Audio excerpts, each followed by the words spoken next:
श्रीरामचंद्र परब्रह्मणे नमः।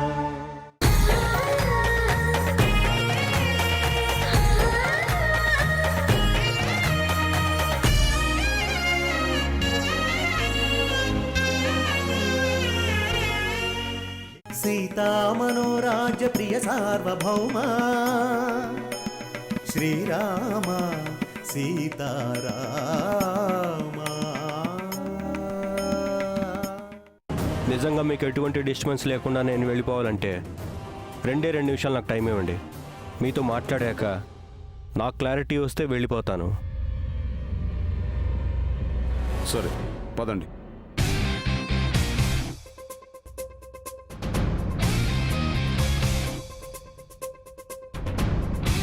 చెప్పండి రఘురామ్, ఏం మాట్లాడాలి? జానకిని ఎక్కడ దాచిపెట్టావు?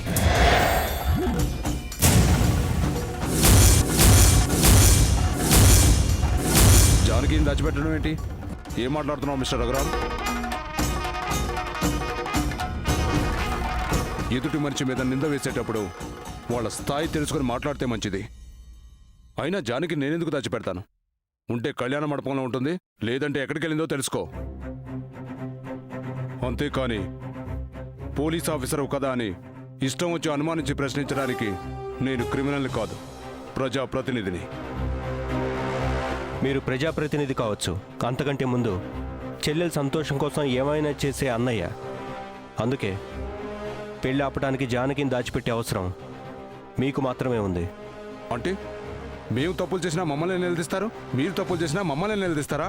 ఏంటి మీరు మాట్లాడేది? ఎస్, ప్రేమించిన అమ్మాయికి ఇష్టం లేకపోయినా భర్త దగ్గరకు పంపిస్తుంది మీరు.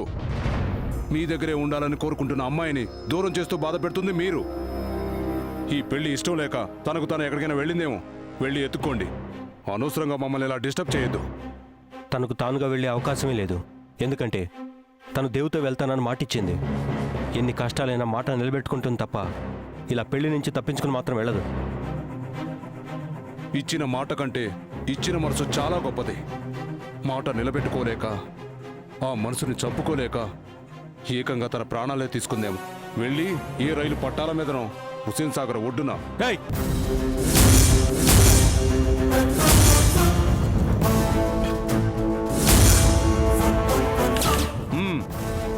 అరచి లాభం లేదు సార్.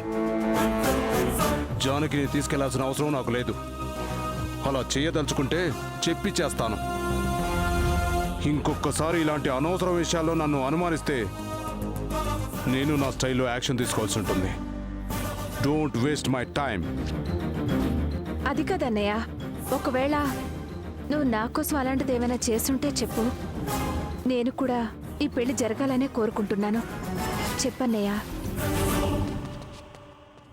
నువ్వు కూడా ఏంటమ్మా?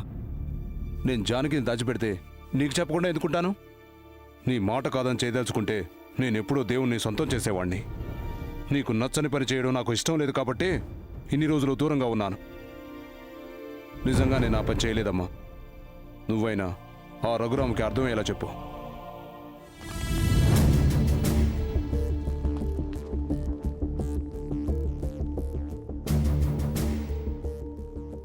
రామ్ గారు, మా అన్నయ్య ఎట్టి పరిస్థితుల్లోనూ అబద్ధం చెప్పడు.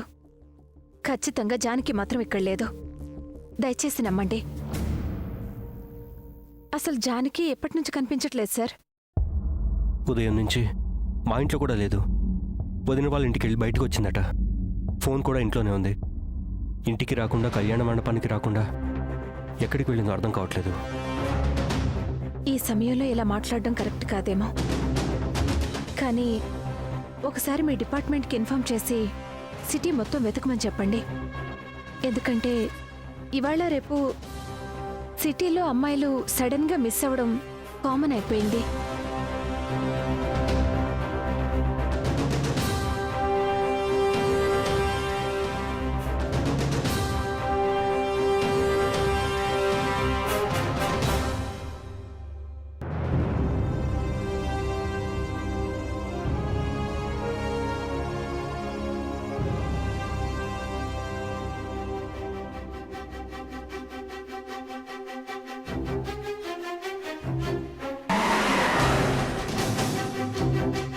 ఝాన్సీ, ఒకసారి పోలీస్ కంట్రోల్ రూమ్కి ఫోన్ చేసి మిస్సింగ్ కేసులు ఏమైనా ఫైల్ అయినాయని కనుక్కో.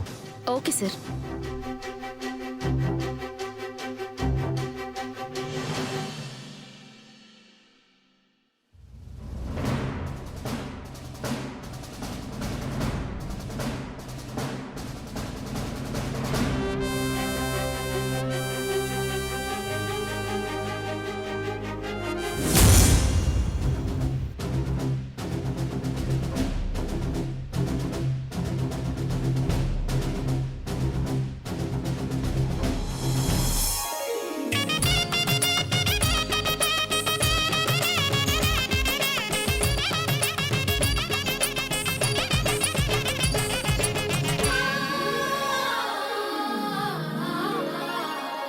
దివిదారి విడి ఇలా జారి పడే సురగంగకు అందిన వరము ఇది.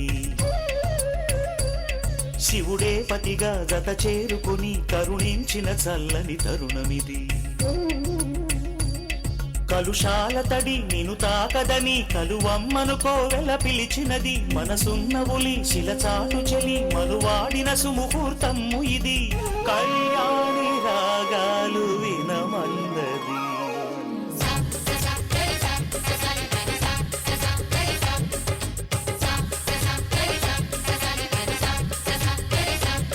దివిదారి విడి ఇలా జారి పడే సురగంగకు అందిన వరము ఇది. శివుడే పతిగా జత చేరుకుని కరుణించిన చల్లని తరుణమిది. మీరంతా వెళ్ళి మిగిలిన పెళ్లి పనులు చూసుకోండి.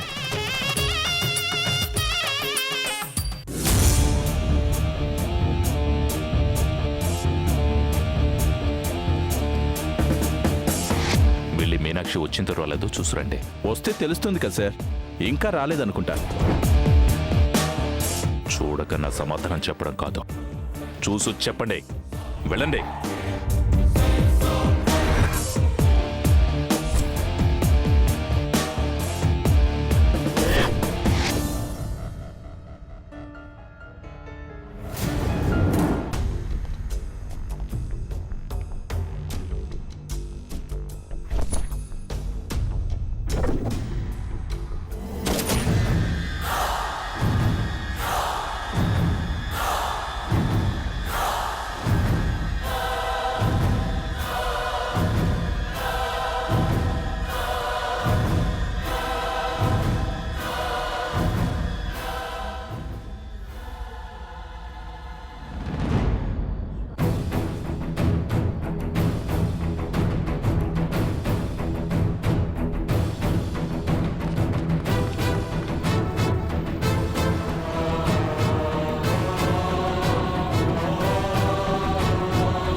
నువ్వు రెడీ అయిపోయావా బాబు? ఒరే పెద్దోడా, సుబ్బారావు గారు ఫ్యామిలీతో వస్తానన్నారు. వచ్చారో లేదో చూడు. నేను వంటల దగ్గరికి వెళ్ళి చూసొస్తాను. ఆగండి.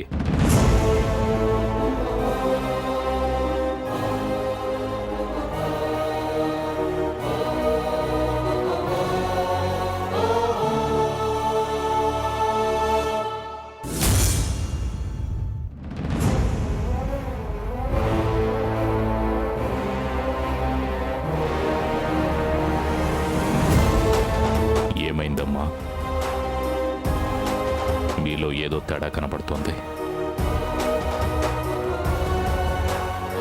మీరెందుకు టెన్షన్ పడుతున్నట్టుగా నాకు అనిపిస్తుంది. ఏమైంది? అదేం లేదు బాబు. లేదమ్మా, ఏదో జరిగింది. మీనాక్షి ఇంతవరకు కళ్యాణ మండపానికి రాలేదు. నిజం దాచకుండా ఏం జరిగిందో చెప్పండి అమ్మా.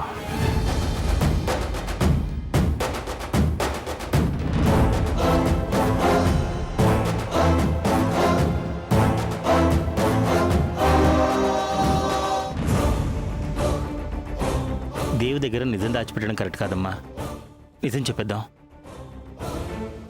దేవ్, జానకి ఉదయం స్రవంతి వాళ్ళ ఇంటికి వెళ్ళింది, కానీ తిరిగి రాలేదు. నీతో పంపించడం ఇష్టం లేదు కాబట్టి స్రవంతియే జానుని ఇక్కడ రాకుండా ఆపిందేమో అని నా అనుమానం.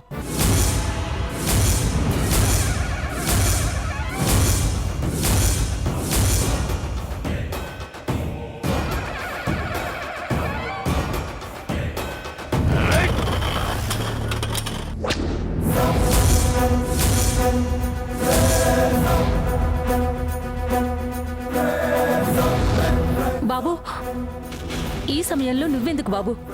రామ్ వెళ్ళాడుగా, తీసుకొస్తాడు. వెంటనే వచ్చేస్తానమ్మా. అదిగా దేవ్, ఇప్పుడే వస్తాను.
నేను చెప్పేది శ్రద్ధగా వినండి. ముహూర్తం సమయం దగ్గర పడుతోంది. దయచేసి నా భార్య నాతో పంపించండి.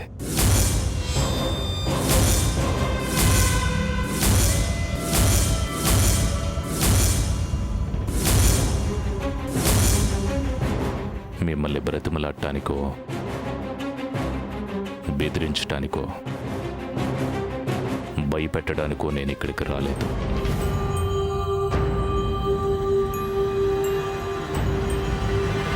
ఎందుకంటే నా దోస్తు నాకు కల్పించిన అద్భుతమైన అవకాశాన్ని వదులుకోవడానికి నేనేమాత్రం సిద్ధంగా లేను.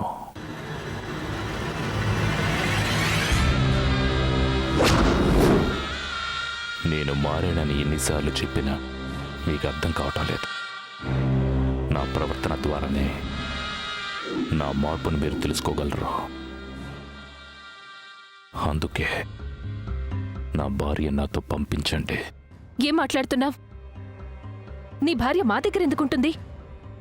తనని దాచిపెట్టాల్సిన అవసరం మాకేంటి?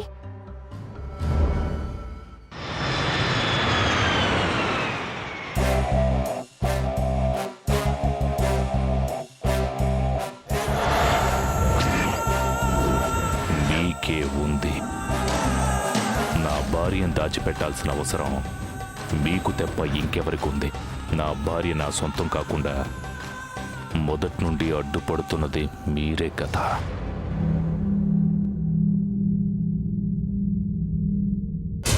నా చెల్లెలు అంటూ మీనాక్షి జీవితం బాగుండాలని మీరు, నా కూతురు జీవితం నాశనం కాకూడదని కనిపించిన ఈ తండ్రులు మీ ముగ్గురే కదా. ముందు నుంచి నా మీనాక్షి నాకు సొంతం కాకుండా అడ్డుపడుతుంది. నా మీనాక్షిని దాచిపెట్టాల్సిన అవసరం ఇంకెవరికి ఉంది? మీ ముగ్గురికి తప్ప.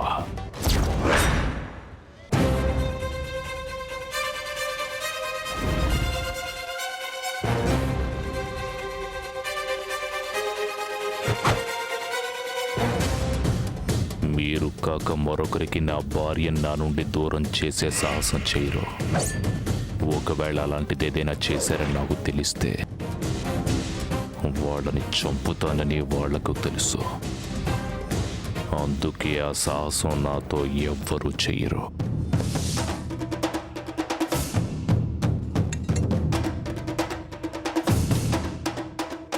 కానీ మీ విషయంలో నేను అలా ప్రవర్తించలేను. ఎందుకంటే మీరు నన్ను ఎంత కాదన్నా మీరు నా వదిన గారు, మీ ఇద్దరూ నా మామయ్య గారులు. అందుకే చేతులెత్తి మరోసారి నమస్కరించి అడుగుతున్నాను, నా మేనమని నాతో పంపించండి. ఈ పెళ్లి జరిగేలా చూడండి. మీరు కూడా వచ్చి అక్షింతలు వేసి ఆశీర్వదించండి. మీ చెల్లెలు ఎంత సంతోషంగా నాతో ఉంటుందో మీకే తెలుస్తుంది.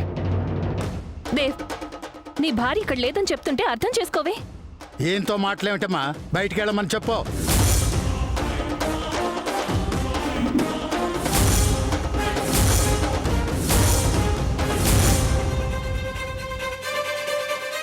చూడండి, నా భార్యని మర్యాదగా నాతో పంపించినంత వరకు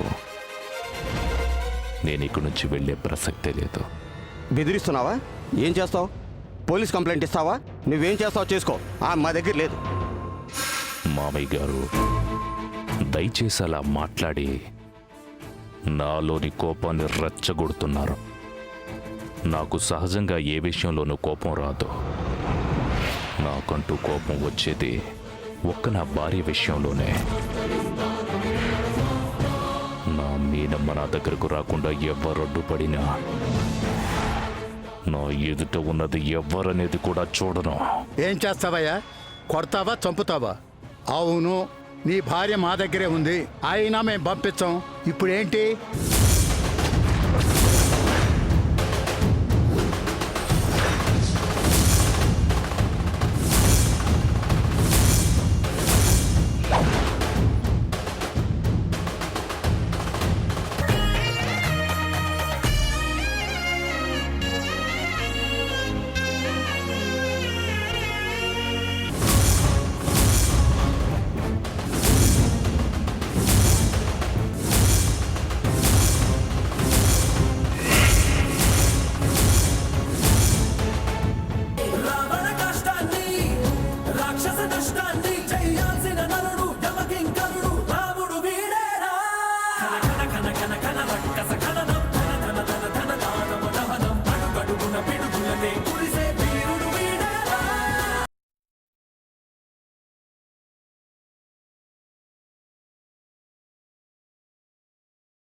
ఏం చేస్తావయ్యా?